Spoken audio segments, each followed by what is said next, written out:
I'm back with my dad, and we're going to be discussing chapters 9 through 12 of A Separate Peace. Okay, Irene. So this will be it's going through the climax, and then maybe the going to the conclusion and resolution of the story. So tell us what happened from chapters 9 to 12. Okay, so after seeing a video of ski troops, Leper enlists himself for the war. And so Brinker starts saying everything that's happened so far in the war. That's like amazing. It was all Leper. So Leper became like a hero, like a superstar hero. in their school. Mm-hmm. And then slowly after that died down, like after the excitement of Leper leaving dies down, Finny decides to host like a carnival, like a Devon carnival. Winter carnival, Yeah, that was during because- winter. It's in the middle of winter. And then after he does that, there's like events, like games and stuff. So and Drinking like hard cider. yeah. And then so after a few like hours or minutes, I guess, someone comes back with like a telegraph. A telegram. A telegram, sorry. And then Finny was like, that's definitely the Olympics. They're calling for Jean.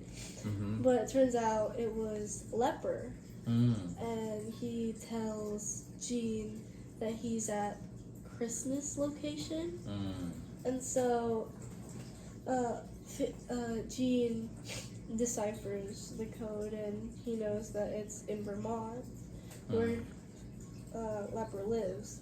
And so he visits Leper, and when he arrives at Leper's house, Leper is staring at him through the window, and he's moving, he's not saying anything. And Jean's like, okay, that's weird. And then he goes into the house, and then he realizes that Leper's changed, like he's traumatized from the war. And and then Leper starts laughing and then crying, and then things like that. And then Leper says that he's realized some darker things, and he's like, you were the one who pushed Finny off of that tree. And then Jean is so shocked, like, because Leper's like quiet and polite all the time. And then he's so shocked that he pushes Leper off of his chair. Did he push him, or did Or he kick him. he kicks the chair? Yeah, he's like, Okay, he's because he was so- angry. Yeah. And so the noise brings Leper's mom into the room, and then Jean's like ashamed, and he's like, I will go, I'll go. He apologizes Yeah, he's for like, what I'm so he did. sorry. And then, but Leper's like laughing and all, like, I don't know, like crazy. Laughing, laughing, and then he invites him to stay for lunch. And then after lunch, Leper and Jean go for a walk because his mom insisted. And then Jean tries to talk to Leper like you know how things were before Leper left. But then Leper starts telling Jean about like disturbing things he saw. Like he saw a man's head on a woman's body, and like the arm of a chair turning into like an actual arm of a human being. And then Gene's like he's so like scared and disturbed about like how the war could actually be real, and he tells Leper to shut up, and storms like away and goes back to Devon. So he leaves Leper. Yeah. Okay. Now when he's back at Devon, he finds Finny having a snowball fight. And then Gene's like, no, you can't do that. You might get hurt. And then Finny's like, don't worry, I can feel my leg getting better. Like, okay. I can feel it. And then after that, Brinker, like I think it's the next morning, Brinker confronts Gene. He's like, you just didn't enlist because you're guilty and you feel bad for Finny.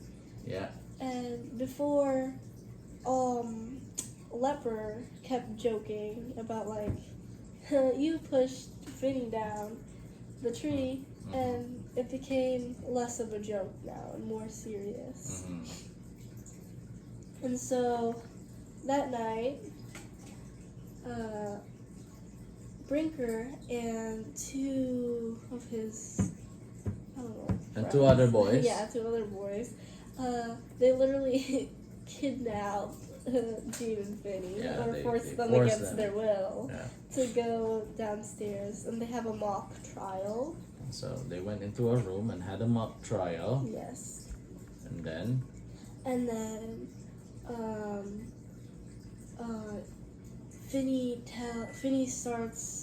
Finny never thought of Gene actually being part of the incident, besides that one time in chapter 4. But he starts seeing more and more that Gene was in the tree while Finny fell off. And then was that like in line with the confession of Gene? Was it in line with that? Yeah, he tried to tell Finny, but he couldn't do it. Okay. And then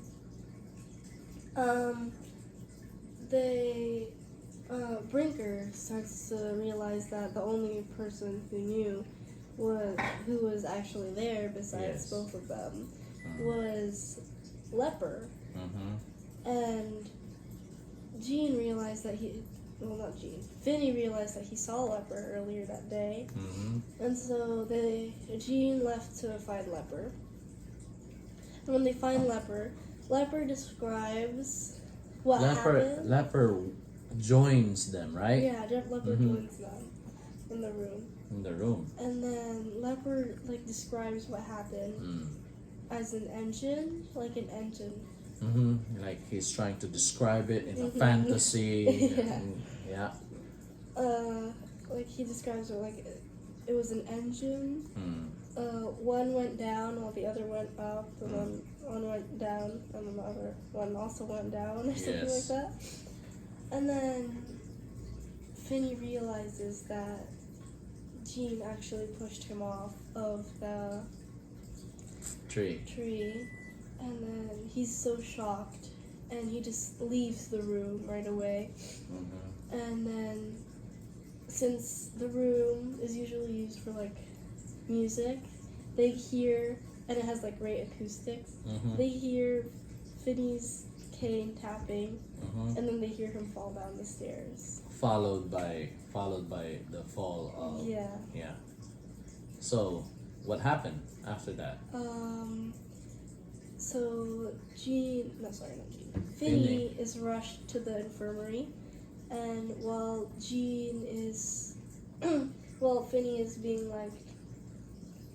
put in the car, Gene realizes that he would have been staying next to Finny and talking to him if under a different circumstance. But then he started to see Finny as a part of himself. Mm.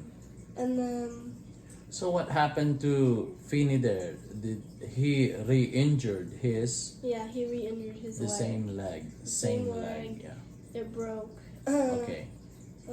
And then he follows Dr. Stanpole's Mm-hmm. car to the infirmary, and then he tries to sneak into the window to apologize to Finney, Mm-hmm. but then Finney yells at him, and Jean runs away and falls asleep somewhere in the stadium, I guess. Yeah. And then the next morning, he's told to pack clothes for Finney. Dr. Sample. Yeah, Dr. Stanpole. And he also assures Jean that it's a much cleaner break. Okay. The situation is more manageable Mm-hmm. because it's not as worse as the first time. Yeah. Okay. And so Jean packs all of Finney's clothes, and he delivers them to Finney, and Finney's trying hard not to cry. Mm-hmm. And then he confesses to Jean that he's really, really been trying to enlist himself for the war, but no one wants to accept him because of his injury. Mm-hmm. So, like, he was only trying to say the war was fake because he didn't want to believe that he couldn't do anything about it. Okay. And then he asks Jean to, like, tell him that it was just blind impulse, the way he jounced the limb. Yeah, Finney really wants to know the truth Yeah. about the incident. And then he asks him if it's not like an act of hatred. okay. And then Jean assures him, I wouldn't That it do that wasn't. to you on purpose. Mhm. Yeah. And then, so Dr. Stanpole tells Jean that it's time for Finney to go under anesthesia and under surgery. And then, so Jean goes about his day. He does his math test. He does whatever he needs to do. And so he comes back at like 4 o'clock, 5 o'clock. 5 o'clock. 5 o'clock, okay. And then there, Dr. Stanpole tells Jean that Finney died. While he was operating, some bone marrow went into Finney's bloodstream and into his brain, and his heart stopped beating. And so, even though Jean was so overwhelmed by the fact that Finney was dead, she never cried, because it felt like, not even at Finney's funeral, because it felt like Jean had also died with Finney. A part of Yeah. Jean died with Finney. What could that be? What aspect of himself could have, like, what aspect of Jean dies with Finney? Maybe like the jealous and the envious part of Jean, and the hateful. He realized that all that was gone when Finney died. And now, but also he thinks that I'm interested in the fact there that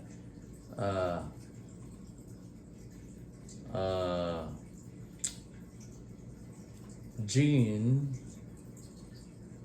did not cry because of the death of this death of some aspects of him, but